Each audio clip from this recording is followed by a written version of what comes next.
রাজনীতির ভরকেন্দ্র এবার ভবানীপুর। বিরোধীদের দাবি এবার হারতে চলেছেন মুখ্যমন্ত্রী। ভবানীপুরে মুখ্যমন্ত্রী সত্যিই কি হারতে চলেছেন? কোন অঙ্কে হারতে পারেন তিনি? একদম অঙ্ক কষে দেখিয়ে দিচ্ছি আমরা। ভিডিওটি স্কিপ না করে পুরোটা দেখুন। 2021 বিধানসভা নির্বাচনের ফলাফলটা একবার দেখুন। সেই সময় মমতা বন্দ্যোপাধ্যায় ছিলেন নন্দীগ্রামের প্রার্থী। সেই সময় তৃণমূল কংগ্রেসের শোভনদেব চট্টোপাধ্যায় পেয়েছিলেন 73,505টি ভোট। বিজেপি এই ভবানীপুরে পেয়েছিল 44,234টি ভোট। জয়ের ব্যবধান ছিল 29,271টি ভোটের। এরপর 2021-এ উপনির্বাচনের ফলাফল দেখুন। নন্দীগ্রামে হারার কারণে মুখ্যমন্ত্রীকে একটি বিধানসভায় জিতে আসতে হতো। শোভনদেব চট্টোপাধ্যায় ইস্তফা দিলে মুখ্যমন্ত্রী মমতা বন্দ্যোপাধ্যায় ভবানীপুর আসনে প্রার্থী হন। তিনি পেয়েছিলেন 85,263টি ভোট।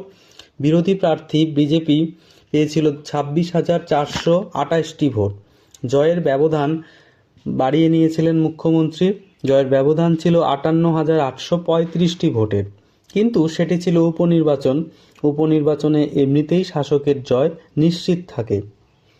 এরপর আমরা যদি 2024 নির্বাচনের ফলাফলটা একবার দেখি, তবে দেখতে পাচ্ছেন তৃণমূল কংগ্রেসের মালা রায় পেয়েছিলেন 1,12,789টি ভোট।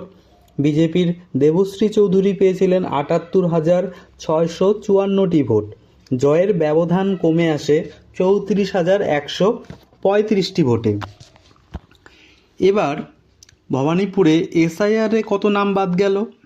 খসড়া তালিকায় বাদ গিয়েছে 44,770 জনের নাম।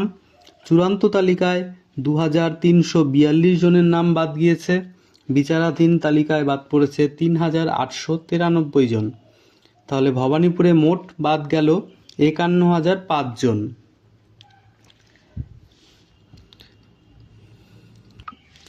বিগত নির্বাচনগুলিতে তৃণমূল কংগ্রেসের জয়ের যা ব্যবধান ছিল তার থেকে বেশি নাম বাদ গিয়েছে এই ভবানীপুরে।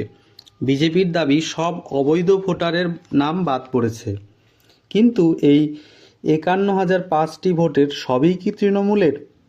এর মধ্যে অনেক ভোটার বিজেপিরও কিন্তু ছিল। বিজেপি যতটা সহজ ভাবছে ভবানীপুর নিয়ে ততটা সহজ নাও হতে পারে। দীর্ঘদিন ধরে মুখ্যমন্ত্রী এখানকার বিধায়ক, তার নিজের পাড়া, একটা আবেগ তো কাজ করেই। এখন দেখা যাক কি হবে ফলাফল। আপনারা কমেন্টে অবশ্যই জানাতে পারেন কি হচ্ছে ভবানীপুরে। আবেগ কাজ করবে নাকি অঙ্ক কাজ করবে সেটাই জানা যাবে 4 মের পর। আপাতত বিদায় নিচ্ছি, ধন্যবাদ।